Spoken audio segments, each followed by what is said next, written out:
پی ایس صاحب ته هم او وزیر اعلی صاحب ته هم وایم چې په دې د فوري اکشن والي او په دې د کار شروع کړي او د دې خلکو دا مطالبه د حل شي. زمونږ د 2020 کې 18 کې دا 20 کې دا راغلی و سیلاب.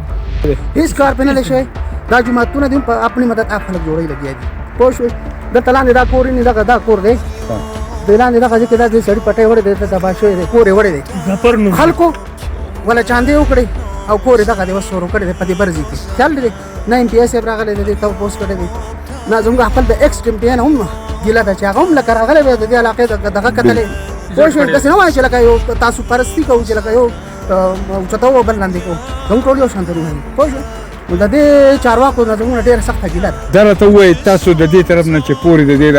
خلکو دې کې به ستاسو غم ښادي دې کې به ستاسو سکول هسپتال دي دې کې به ستاسو لارې د دې سیلاب په وجه د دې خوړ په وجه ستاسو رابطه کټ شوې نه ده. زموږ یو رابطه پولو خیال دی بلکې یو په شګۍ کې یو دلته و هغه رانه بس هغه رانه چې کوم دی نو سیلاب چې کوم دی نو سټلي دي موږ دغسې ناست یو هغې باره کې څه اپیل کوئ دا خو لازمي ده کوو چې موږ له د چارواکي چې دي پاسې دوی سره فنډینګ دومره فنډینګ ورته کېږي چې حد ته تمام دي او دا د ټولو کې دا لکه د چا د جیب نه ځي. دا تبا دوه جوماتونه پکې شهیدان شوي دي او دا نور ټول چې دی نو کورونو سره دا ټول پکې خراب شوي دي وړي دي. نو په هغه وجه چې دی مونږ ته پل نشته دلته کې 6 کیلومتره په سوري سایډ باندې لار ده او 6 کیلومتره په پیتاو باندې لار ده. نو که زمونږ په کلي کې غم وشي نو هغه به مونږ پیادل به 6 کیلومتره لارو او مدین ته به وځو د پل په وجه او بیا به خپل کلي ته راشو غم له نو دا 12 کیلومتره روډ شو مونږ ته. نو دومره بې انتهایي تکلیف دی چې دا ویلو نه دی. زمونږ یوه بجلي مونږ چې دی نو هغه یوه بجلي شوې ده په دې زمونږ د سابقه ناظم میا سید افضل خان په وجه چې هغه منډې ترړې ووالې او حیدر علي خان زه د زړه نه شکریه ادا کوم دا ټول قوم یې شکریه ادا کوي حیدر علي صاحب ډېره شکریه ادا کوم چې هغه موږ له هغه موږ له چې دی نو 10 غټې کم دی او 10 وړې یو ټرانسفارمر یې منظور کړی دی او 11 ستنې وړې چې دي هغه میا شهید علي راکړي دي. هغه بجله د میا سید افضل په وجه باندې حل شوې ده. موږ د دې ټول قوم دغه شکریه ادا کوو. خو دا یوه اهمه وجه موږ ته پاتې ده چې موږ په اپریشن مریض راوړو هغه په پردیشا کې یې کوز کړو او هغه به بیا په کټ کې والو د 1947 شانې او بیا به خپل کلي ته وړو د افسوس مقام دی موږ ته که نه نو زموږ خو هم مجبوري ده. موږ 20 پیرې چې د ایم پي ایس سره میلاو شوي وو په دې باندې دا مشران تللي دي دا سپین ږیري تللي دي د علاقې ته مو راویستی دی. زموږ یوه مطالبه ده زه وایم چې انشاءالله وزیر اعلی صاحب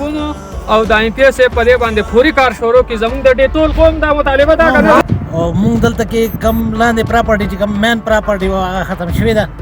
دغسې د علاقه کې ناست یو صرف دغه الیکشن دی او ووټونو تعداد زموږ سره ښه ډېر شی دی او دغه وټونه ورکول لاندې چې کم یو راځي دلته دې درجې راورسېږي دا به زه اسمان به کته راولم ځمکه به براخېجوم او دا به 14 فوټه جوړوم دا کنکریټ به کوم پلانکۍ به کوم. لہذا دا تقریبا 60 ساله وشو د دې هغه چې کوم دی د امریکې بیړۍ ده نه هغه ټولو علاقو کارونه کېږي خو زما په خیال دې علاقې سره چې کوم دی حقارت په نظر باندې ګوري. زمونږ په دې سر کې سړی ده زمونږ په دې غاړه کې زینار دی مونږ سماجر خو نه یو مونږ د دې ملک خلک یو چې امپیل ور شو نو هغه مونږ د سپي په سترګه ګوري که بل ور شو نو هغه مونږ د سپي په سترګه ګوري او یوه هفته ښایي یا 3 ورځې ښایي یا 4 ورځې ښایي اخر زمونږ څه ګناه دی دا چې مونږ د کشۍ په څوکه باندې کنلی دی او اوس حالات زمونږ دا دي نارینه خو که بیمار هم شي نو خیر دی په کټ کې به وایي چې زنانه بیماره شي د هغه سره به څه کوو هغه به مونږ په دې کلو باندې په کټ کې هغه سپي کته به وړو که نه نو دا د غټه د شرم خبره ده. کنسته دی او جعفرشاه پکې لږ لږ کارونه کړي دي نور مونږ په خپله کنسته دی په دې مونږ د کشۍ په څوکه باندې مونږ لګیا یو کله چې وران شي نو هغه مونږ بیا د خو دغه حالات دی لکه دا اوس چې دا مریض تاسو کوز کړو 120 کورونه دي تقریبا 4 کلي دي کاټیل مڼه خوړ او پیرزاده دا 4 کلي په دې روډ باندې پراته دي. روره د بده مرغه زموږ که دلته ایم پي ای راځي او که ایم ایل ای راځي هغه صرف ګوري او ځي نور دې کار له توجه نه ورکوي. خیال دی او زموږ دا حال دی دا مریض مونږ ستاسو د مخې دغه د ګاډي نه کوز کوز به پسې ګټ راوړو او دغه ځای نه به یې په شاکو کورته به دې سلسله کې تاسو چېرته مقامي ایم پی سره میلاو شوي سل پیرې ورسره میلاو شوي وو